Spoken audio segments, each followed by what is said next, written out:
Well, hello everyone. Editing Val here at the top of this episode and the following several episodes to bring you an announcement. Facebook has permanently disabled me and I am unable to access the Motherhood Experience page on Facebook. As a result, we will no longer be having posts or a presence there. If you would like to hear the whole story behind this situation, there is a blog post on the motherhoodexperience.com. You can go over there and read all about it. I am still active on Instagram and YouTube at this time. However, this brings to light something that I feel like I need to bring to you, and that is the only guaranteed way for me to stay in touch with you is if we can email one another. In case Instagram or YouTube also randomly decide to permanently disable me, I would encourage you to head to themotherhoodexperience.com/learn more. There you can just enter your name, email address, and when or if any of these things happen in the future, I can get in touch with you that way. Thank you, as always, for listening to the Motherhood Experience. These stories are powerful, wonderful, and deserve to be heard. And with that, let's get into our episode.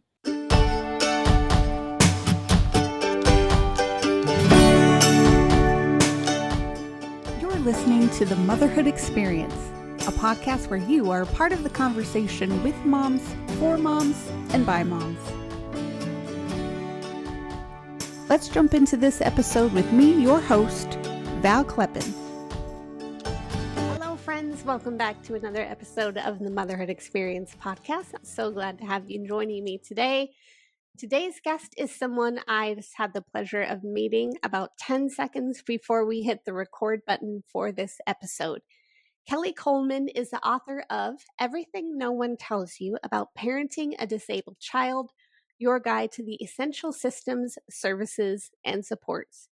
Kelley has a disabled son, and from her experience, research, years of dedication, she put together a handbook, essentially, for how to raise, parent, advocate for, champion for, and befriend people with disabilities. I enjoyed our conversation so much. I know that you will as well. All of the links to find Kelley, to find her book, will be in our show notes for this episode down below. And at some point in the next 7 days, we will be hosting a giveaway for her book. Stay tuned to Instagram for more information on how to enter into that giveaway. And now, without further ado, here is my conversation with Kelley Coleman. Welcome back to another episode of the Motherhood Experience podcast, where I am thrilled to be joined by my guest, Kelley Coleman. Kelley, welcome to the Motherhood Experience. Thank you so much for having me. And I've just been so enjoying listening to your episodes. And I feel like, oh, this is a conversation where we're supposed to talk about ourselves and not just about our kids. Are we allowed to do that? That's amazing. Yes, absolutely. That is why we're doing this. And I think it's great for the moms too, because when they share their perspective, they're like, I really am Wonder Woman in a lot of ways. Yeah. Mm-hmm. So I like to start the episode off with ages and stages of kids and where you are in motherhood. So why don't you tell us about that? Yeah. So I have two boys. They're both amazing and wonderful and weird and hilarious in all the best ways.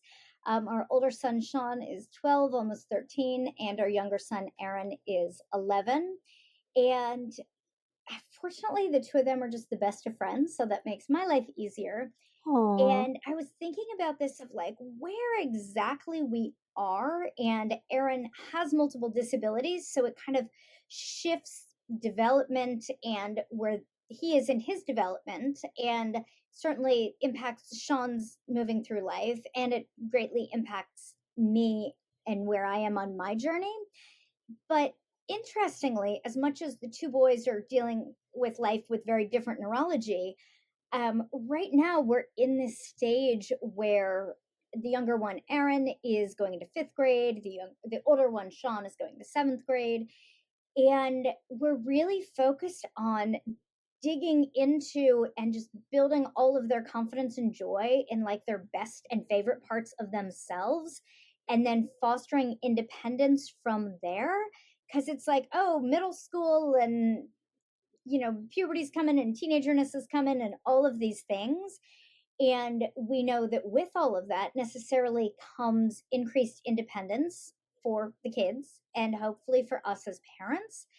And so, really thinking about what independence looks like, increased independence looks like for myself as a mom, and for Sean, who will soon be a teenager, and for Aaron, who will never be fully independent and will always need supports and caregivers in place, but is really coming into his own, and his personality and interests and communication are just exploding in all the best ways. And how to really just foster that so that they have this grounded sense of, I like myself, as they're becoming more independent. That's a fantastic overview of the stage because really it's a transition from one place to another. Mhm. You're trying to train and equip your children, but at the same time, you are learning along the way Mhm. what to do, how to do it, and it you really illustrated a process that never ends for us as Yeah. parents, right? Never. Well, and it's interesting, and something my husband and I have certainly talked about quite a bit, and I've talked about with friends in similar situations, that when you have multiple children and one will never be fully independent, it certainly shifts how you are looking at that. And I certainly hear people say all the time, "Oh, I wish they could just stop growing up. Oh, I wish this." And I'm like, "No, you actually don't. It's a lot harder to be changing diapers on an 11-year-old, so don't tell me you Mm, want them to be to forever. Like, no."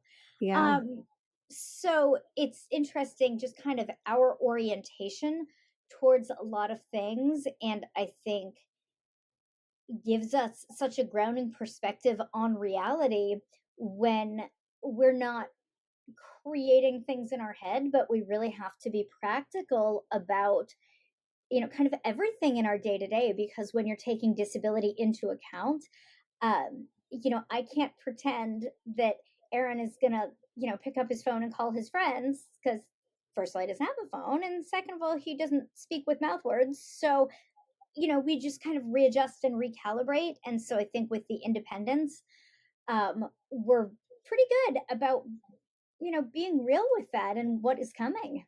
yeah.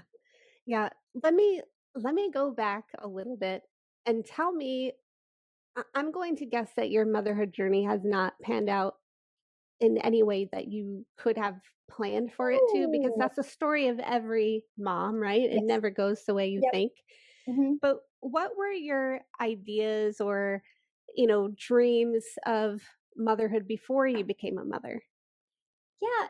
I think I had spent so much time around young kids, and I love kids, and I'm creative and fun and make weird Halloween costumes. So I was like, cool, we got this. Like, that's just going to be our path. And to be honest, I hadn't put tons of thought into it, because I Mhm. figure, a whole lot of people have done this before me. So whatever it is, it's going to be great. Our kids are about 19 months apart. And I remember so many people saying, "Oh my gosh, that's going to be such a handful," when I was pregnant with my second one, or when Aaron was born. And I remember just saying, "I know, but like as soon as he starts walking, like it'll all even out and it's all good." Cut to having a kid, and he is mobile now, but we were not certain for years if he would ever walk. And I'm like, oh, this is not a path that everybody is just on the same path. And Mm, I know one of your guests previously touched on this, which I just loved, that at first she was surprised that she had one and then a second autistic child. And then she realized, no, that's actually is just math.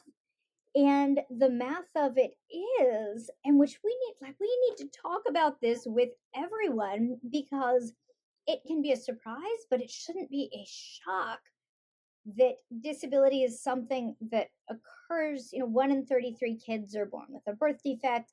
I hate that term, but it's a CDC.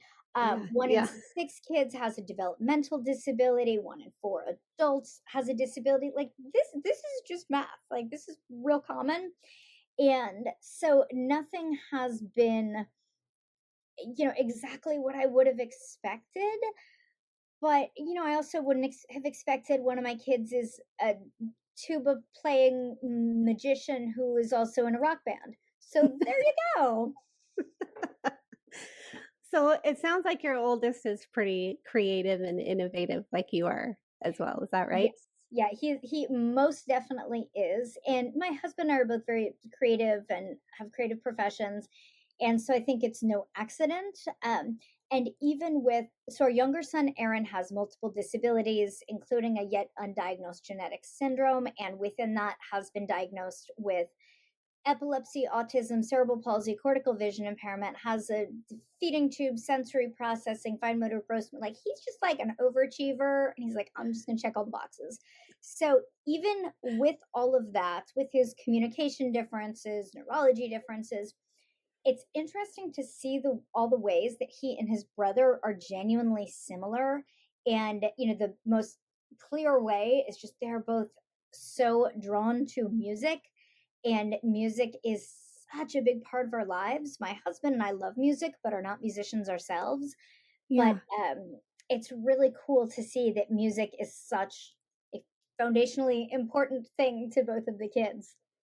And isn't it great though that you have discovered something that all of you share a passion and a love for, and you can relate to one another no matter what, even in, Oh, absolutely. probably using it in this whole independence strategy and Hmm. trying to figure out different ways to just relate to one another through music and that as well. So that's Oh. so interesting. Then, when you were pregnant Mhm, with Sean, is he your mhm, oldest? mhm. So, did you have, standard normal pregnancy, Yep. first time So, jitters? What was that all about? yeah, so, both of my pregnancies were pretty identical. Gained gobs of weight, and partly because of that, I fractured a foot during each pregnancy. One was my right foot, one was my left foot. No. So of course, when I was pregnant with my second Aaron, and I was I'm a very short person. I was just enormously pregnant. I had a young toddler, and I had a boot on my right foot and could barely drive because I had to take it off. And people would just look at me and they'd be like, "Oh man," and I'm like, thank you very much." You were Um, going through it. you know what? I was going through it, but also, my pregnancies and how I was feeling was relatively uneventful. And I certainly know friends who had morning sickness that lasted 24 hours a day for months. And I'm like, oh, I'll take the fractured foot and the boot. Like, we're good. But yeah, both pregnancies were pretty uneventful. I didn't love being pregnant. I didn't hate being pregnant. It was just like, oh, this is cool. Kind of weird, but really cool. Yeah. And I'm very fortunate, and I was thinking about this so much before we were talking today and about the motherhood experience. And I feel like for me, so much of it is about I'm incredibly fortunate that my husband has been such a partner in this. Hmm. And, in all things, but especially in pregnancy and kid stuff and disability stuff and all of this, um, that my journey was definitely shaped by having someone who was like, cool, you're doing this. Can I do this? And is very engaged and involved. And man, it was nice to reflect on that. And just, I'm very fortunate to have that. Yeah. I would like to ask you too. You mentioned you're a creative person. I know that you have a background in film and in Mhm, writing. How did having little boys and one with significant needs, how did that shape your outlet for being creative mhm, and also tending to the needs of your family? mhm. So, as you can imagine, when you're a full time caregiver, especially when you're just not prepared for this, there's no training. Nobody's like, "Hey, here's how you tell you how to do this." And I will be a full time caregiver for the rest of my life for one of my kids. Hmm. Like that is the reality. Um, and while I pictured us all finger painting and baking cookies and all of those sorts of things, One of my kids is very into those, and the other is like, no, like no interest. And goals for him sometimes include standing or sitting still for as many as 60 seconds at a time. So, like the idea of sitting down and like doing some watercolors together is not really going to happen. So, we find our creativity often takes different forms. And, the projecty stuff happens when Aaron is napping or after he goes to bed, since he goes to bed earlier than the rest of us usually. And even with my own hobbies of, our epic Halloween costumes, that I make these crazy costumes from scratch every year. And with Sean, I just kind of figure it out and we make it. And with Aaron, we have to make it fully adaptable and accessible to him so that he can walk and move safely, so that he feels good, so it can be taken off quickly. And, when you're figuring that out for a Venus flytrap, like there's a lot of creativity involved there. And as a caregiver, um, when after Sean was born, I was still writing. As you mentioned, my background was in film and I was working on screenwriting. And I was envisioning myself continuing with that. When Aaron was a baby, we realized pretty quickly that his support needs were outpacing the number of hours in the day. And Mm, so, without looking back, I said, I absolutely need to make caregiving my career for now and maybe forever. And I was fortunate to be able to do that. And a lot of caregiving parents and caregiving moms, especially, do have to, often with no notice, walk away from careers, which is a whole thing. And in recent years, as Erin, knock on wood, has been progressing and doing well. I transitioned from working in movie industry to writing books. And I actually just had a book come out earlier this year called Everything No One Tells You About Parenting a Disabled Child: Your Guide to the Essential Systems, Services, and Supports. Sounds super boring, but weirdly not boring. And it's about how the heck to do all of the paperwork and the planning so that we can put the job of caregiving in its place and get the things done, get our kids what they need to thrive, and then also create that space for ourselves to enjoy our kids as they are and to just be parents, because no one knows how to call their insurance company because it's horrible and it will never be fun. But we can be better at the insurance companies and the medical appointments and the financial planning and the school stuff and the rates and the advocacy and future care plans and all of this stuff that no one knows how to do. And all of a sudden, your child's ability to thrive relies on you knowing this stuff. So I was just thrilled to be able to use my background in writing and in creative endeavors to be able to merge that with the caregiving experience to give others the tools to, like, we got to make this easier on each other. And if we are not radically sharing information, we are just going to keep reinventing these same wheels. yeah, and killing yourself from the stress and overwhelm Yes. of it all along the way. Yes. So, I would like to go more into that. First, I would like for you to tell me, when did you realize that Aaron would have these diagnoses? Was it when you were pregnant, after he was born? Tell me about that. Yes. So our pregnancies were pretty identical and unremarkable. And I was 37 when Aaron was born. I was considered a geriatric pregnancy, which is so Don't you love funny, but that? right? I'm like, really? Okay, cool, great. So we did all the tests and everything, and because Aaron's uh, disability that is, bringing everything else into play is a genetic syndrome. Some syndromes can be tested for, some uh, very rare ones cannot. And Aaron has one of those rare things that, even with all of the prenatal testing that we did, we wanted a full sense of, we just want to know what's going on. And everything was totally unremarkable. And even now that he's 11 years old and has gone through every genetic test, we still don't have an answer. So, day one, when Aaron was born and we were in the hospital, there was like that mom intuition that was like, something's going on. Hmm. And he was passing all the tests and everything was good. And, I voiced concerns to nurses and they were like, he's fine, you're hormonal, have some ice chips. And I'm like, I don't want your ice chips. Um, and in all fairness, he was passing tests, and um, the feeling persisted. And our pediatrician, who was such a champion in this process and continues to be, I kept bringing him in, and I kept saying something's going on, and I couldn't put my finger on it. And she said, you need to come in every single time you feel the need. We will never turn you away.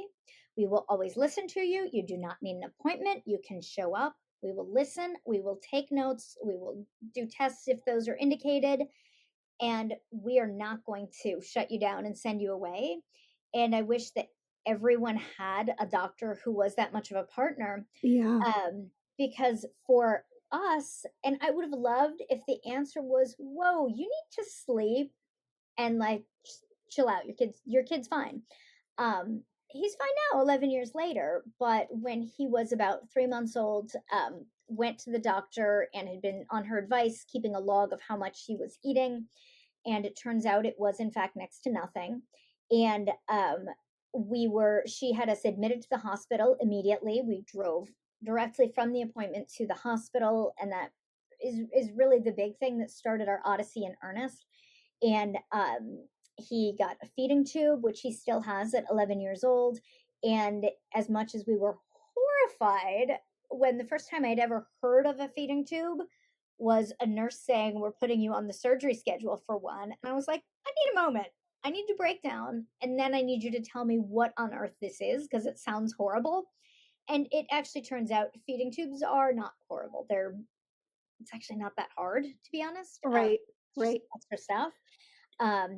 But so much was just thrown at us all at Yeah. once, and necessarily so. But in looking back, and conversation I have so often with other parents, with educators, clinicians, social workers, is we as a society are so afraid of disability, and we're so afraid to talk about it, that it does so many, frankly, I think everyone, but especially parents, families, individuals who are or become disabled, it does so many people such a disservice. Because when something is just deemed so scary that you just can't talk about it, well, of course you feel horrible when you're like, oh yeah, that's your kid. And now you're going down Mm. this path of, feeding tubes and neurology and genetics and all of these things. And if, in the hospital baby classes, they had just said, hey, we're going to learn to diaper your baby real quick. Here are some numbers on babies born with disabilities, kids who are diagnosed with disabilities. It's just math. If that is your kid, come to us. We have resources. Now let's learn to diaper your baby. It is that simple to plant the seed in parents' heads that disability is not tragic. It is a thing that happens quite commonly, and there are supports available. Instead, what not just me, but just about every parent on this journey gets is, oh my gosh, I'm so sorry. How are you going to do this? Oh, this is so terrible. Oh, I hate to tell you that. Like, what? They're giving you all of this tragedy without you having a chance to say, well, here's how I feel about it. And it's okay to feel lost and confused and just overwhelmed. But also, like, I have this great baby who has awesome hair. And like, can we just like pause and talk about the awesome hair for a second? The thing. Do you feel like as a mom you cycle through those different feelings? Like it's never a okay, I worked through this and I'm never going to have to work through that again, but it's more of a cyclical process, especially as he grows up and his needs change? Oh, absolutely. I love that question so much, because I have definitely learned like there is not a destination that we reach this destination and we're like, cool, I am have this figured out, or I have my own emotions figured out. And when we were told for years our kid isn't one who was ever going to have a seizure until I'm calling 911 for his first seizure, it's like just when you think everything's good, um, we, because of years of lived experience, have learned that there will always be question marks. And we've seen so many times when the rug is pulled out from underneath us that that can happen at any moment. And so Mhm. I think for the rest of my life, that will keep me on edge because the reality is I don't ever know. And we can go through a really good phase and then through a really hard phase. And, going through those emotions sometimes can be all at once, sometimes can be one thing for months and then another thing for months. And having other families and parents and moms who are in a similar situation has just been tremendous because it is very isolating.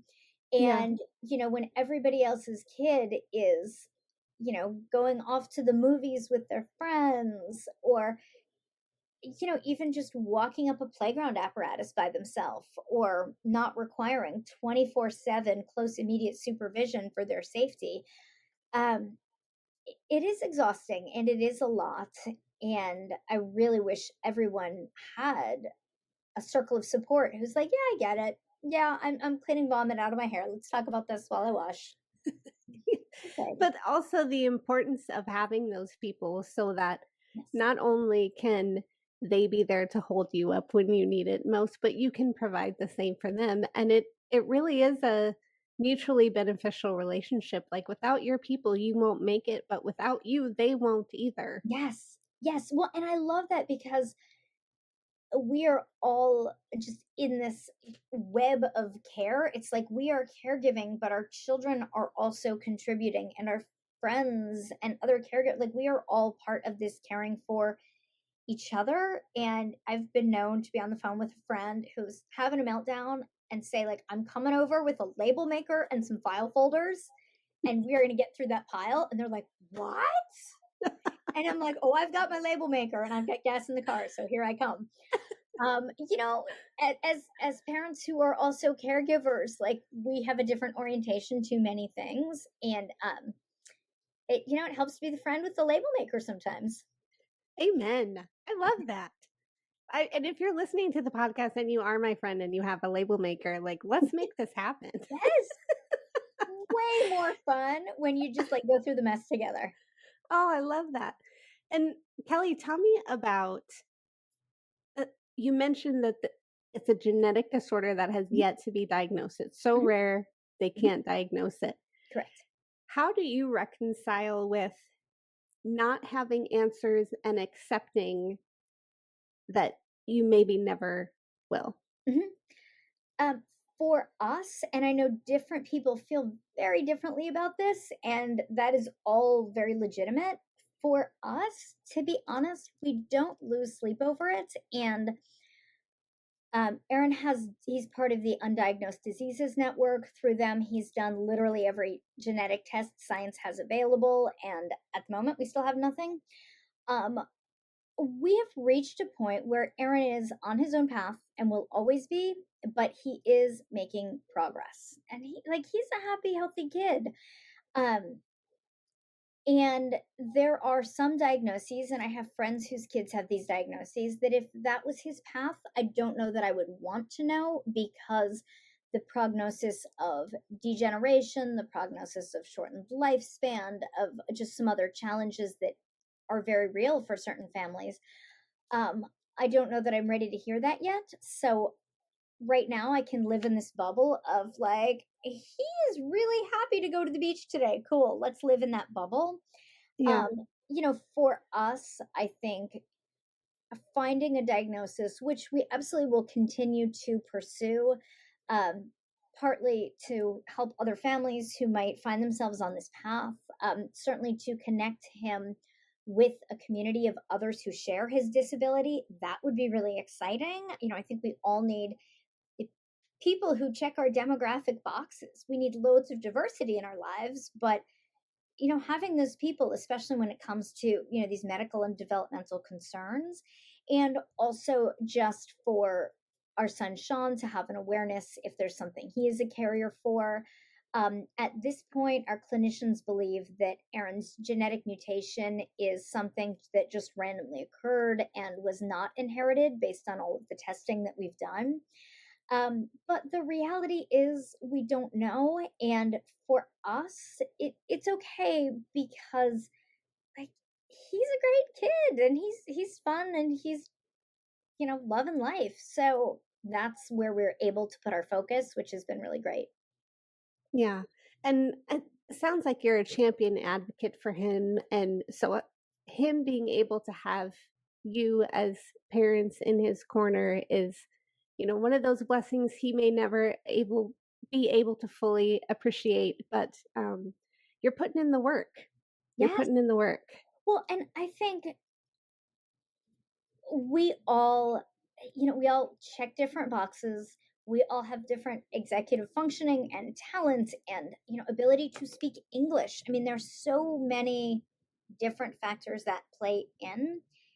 And I feel like, yes, because of all of these things I have done and advocated for Aaron, he is in a much better place and will continue to be.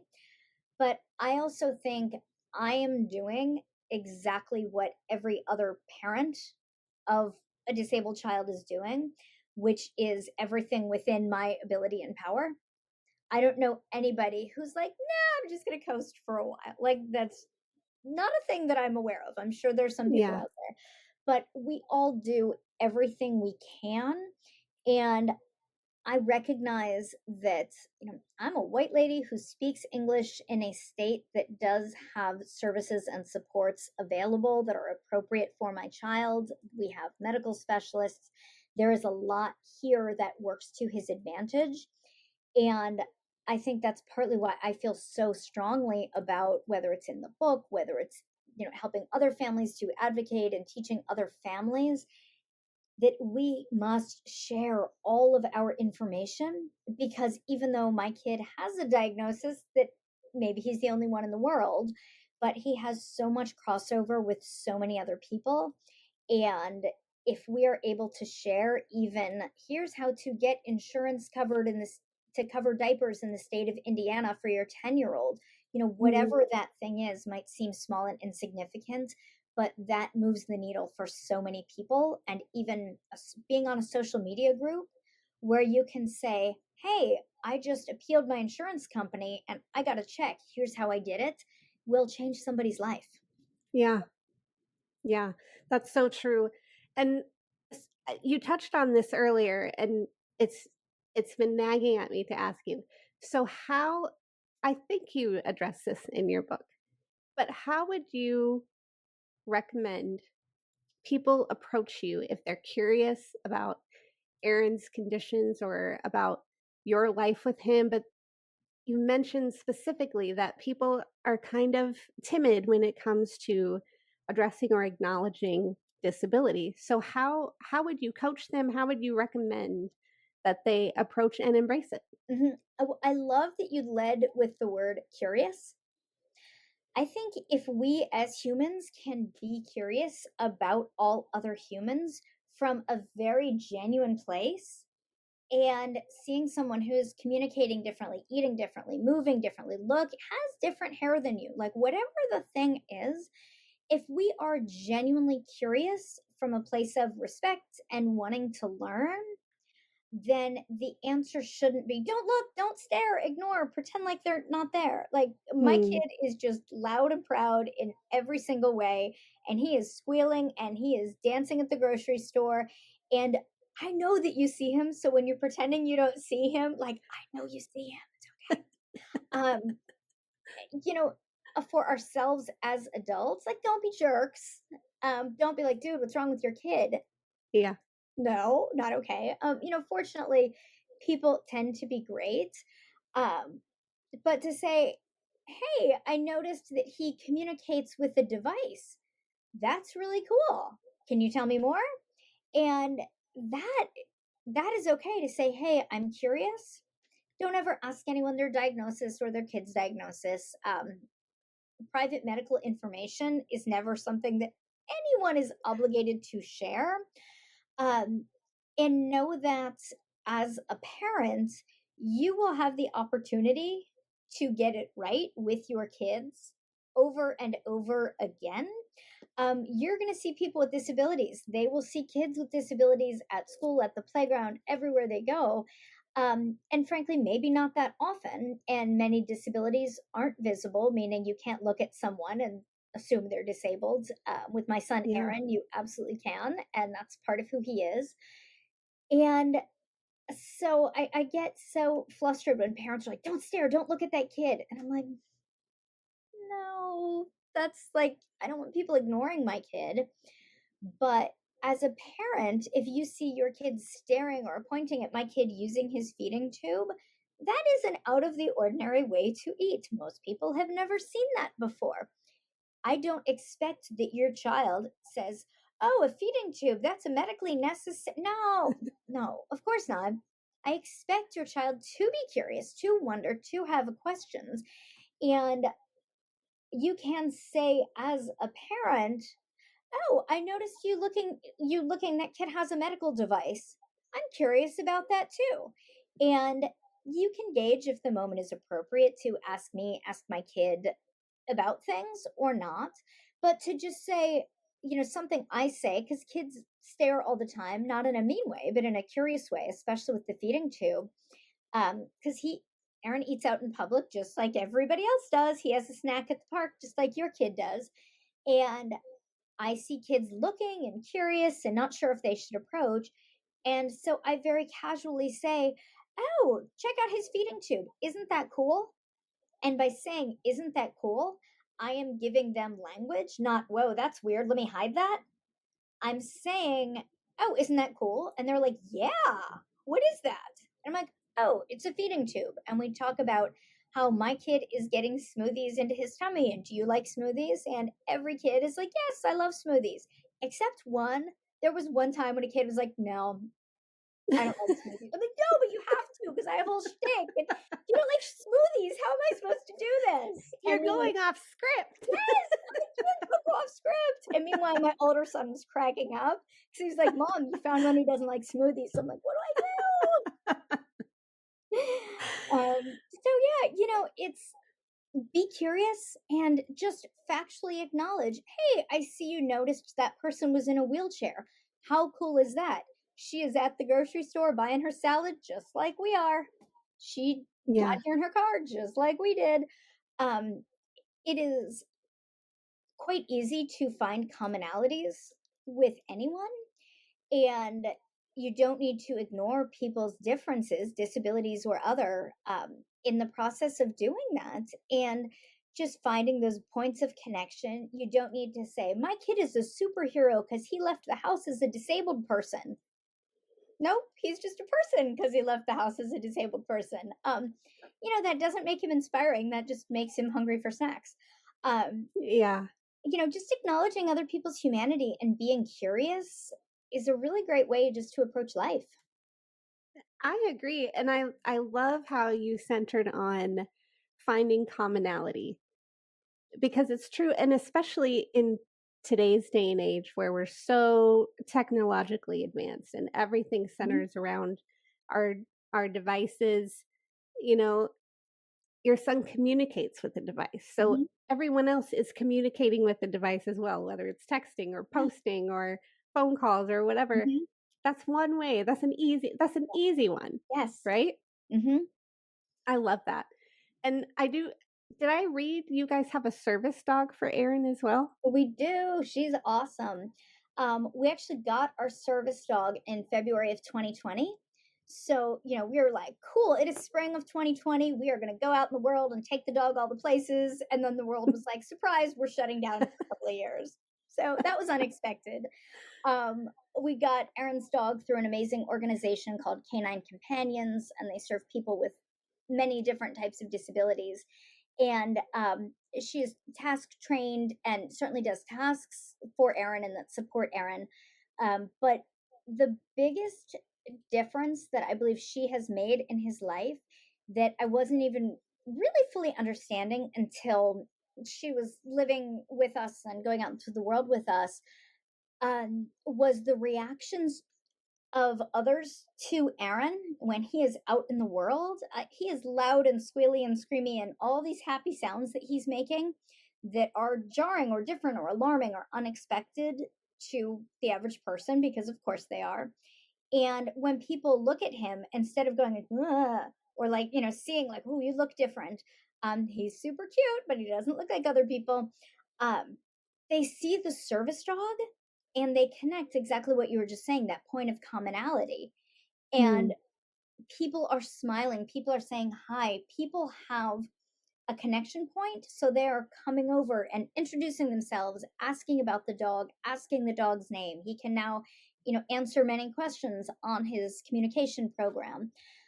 So really, the dog has been that social bridge that, kids are coming over saying, "You have a dog at the mall," instead of staying elsewhere and being freaked out. And Aaron is a kid who is very social and who loves when people come over, but he's not necessarily creating and fostering those interactions on his own because of how his own sure. brain and how his body works. And so for him, having a dog there to facilitate that has really put him in so many social situations where people are like, "You are on an airplane and you have a dog. You are at the mall, at the grocery store, the library, the park, and you have a dog, and that's cool." And he's like, "Yup, it's awesome. This is my dog." And it's just the best. So I have a question that I feel a little bit. You probably maybe you don't get this question ever, Oh, but I'm assuming that there are service dogs that are hypoallergenic. yes. Is this a thing? So that is a thing. So what's tricky is sometimes people will get a dog and then expect it to be able to be trained as a service dog.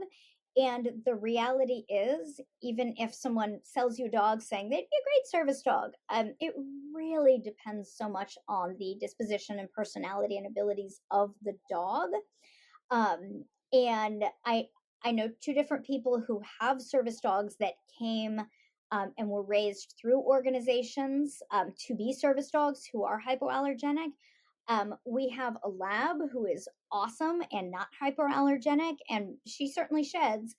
Um, but the consideration in almost every situation should really be focused on the organization and the tasks that the dog is trained to do. I know some people do have very real and severe allergies. That group of people, can look at, yeah, and it is a very real thing. That group of people absolutely can look at organizations, but you should look at organizations that are working with those dogs rather than Yeah, getting a dog and then having the expectation that it will be able to fulfill that responsibility, because that's very hit or miss. And also, there are many different regulations and public permissions, for example, of a service dog versus an emotional support animal.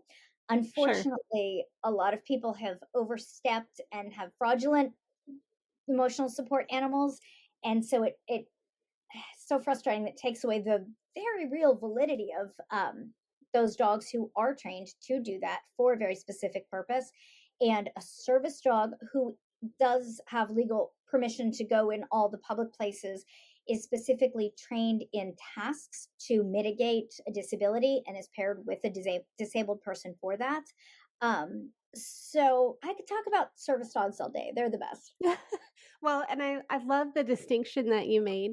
As someone who is allergic to dogs, it's just something that's always on my Mhm, mind. Like let's say I went blind one day mhm. and I needed Yeah. a seeing eye dog.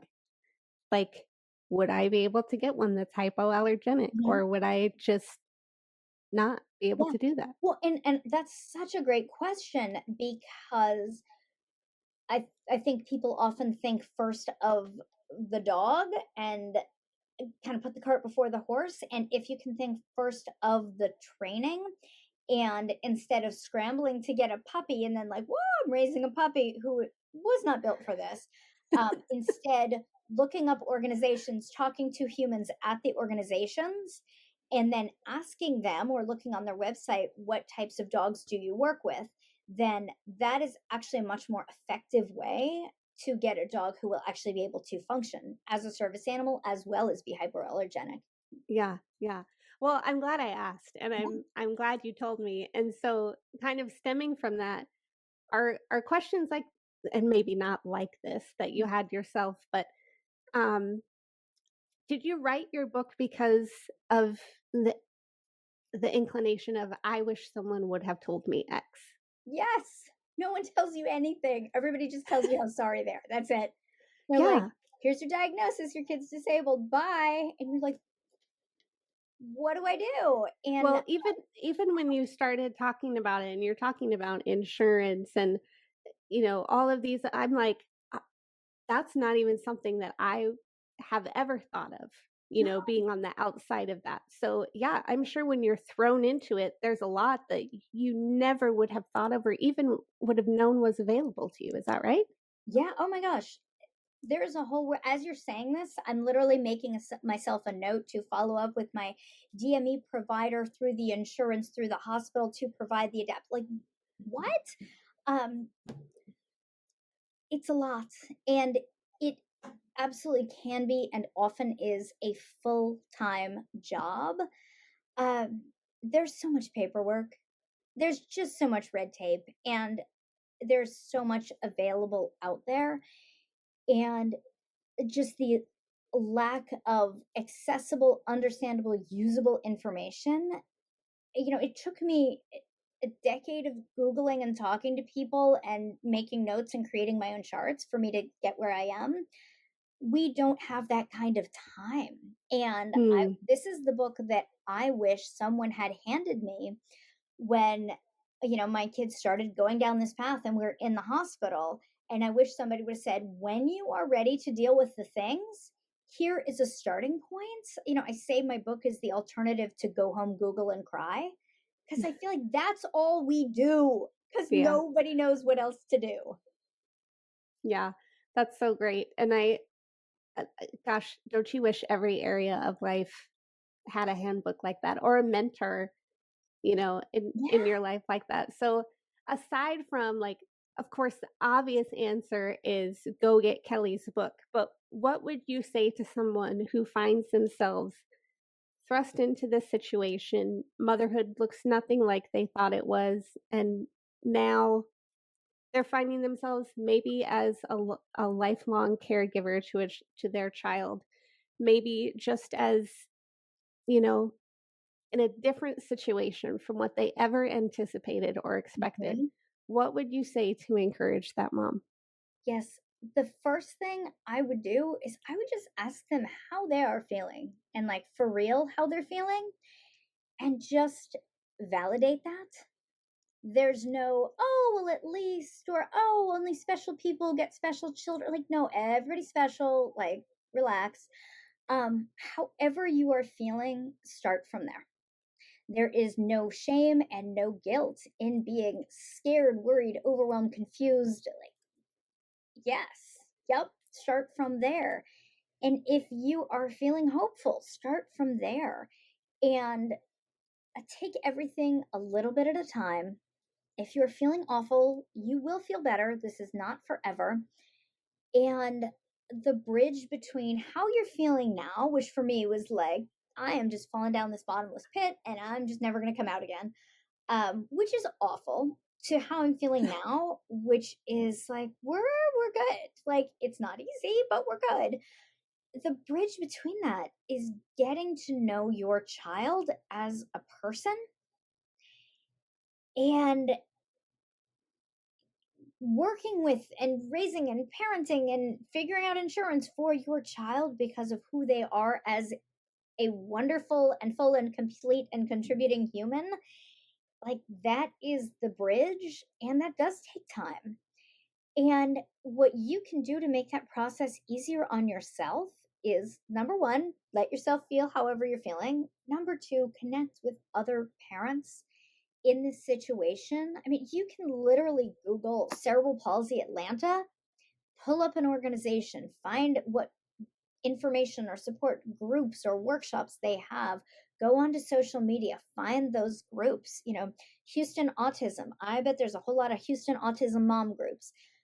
Find these people locally. Supports and services differ wildly, not just from state to state, but often from one city to the next. I'm in Los Angeles, which is enormous, and even from one street and neighborhood to the next. So if you're Yeah. able to connect with everybody, but also with those local people, they can really give you a sense of what is available. Every state has, and some state have multiple parent training and information centers that are usually run by parents for parents, often focusing on the school process, which is a beast.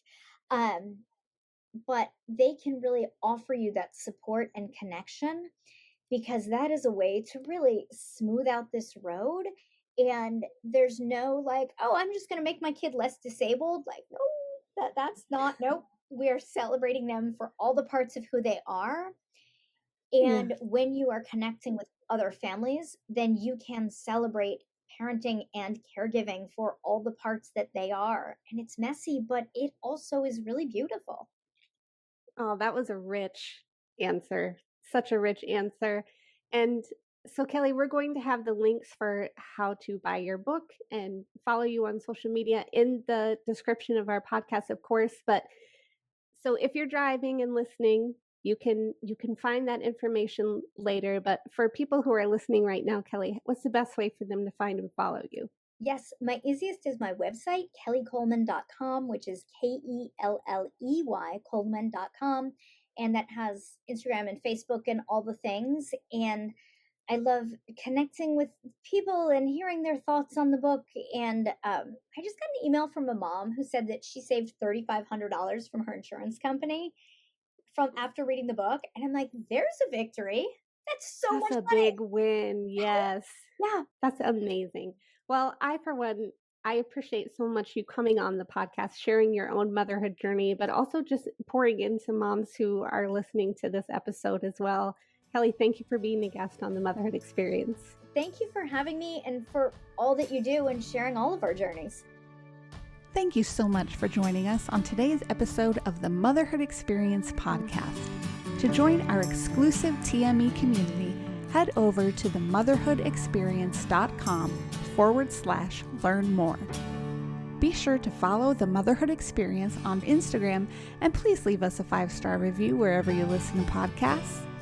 If you're watching on YouTube, leave us a comment below, and we'll catch you next time.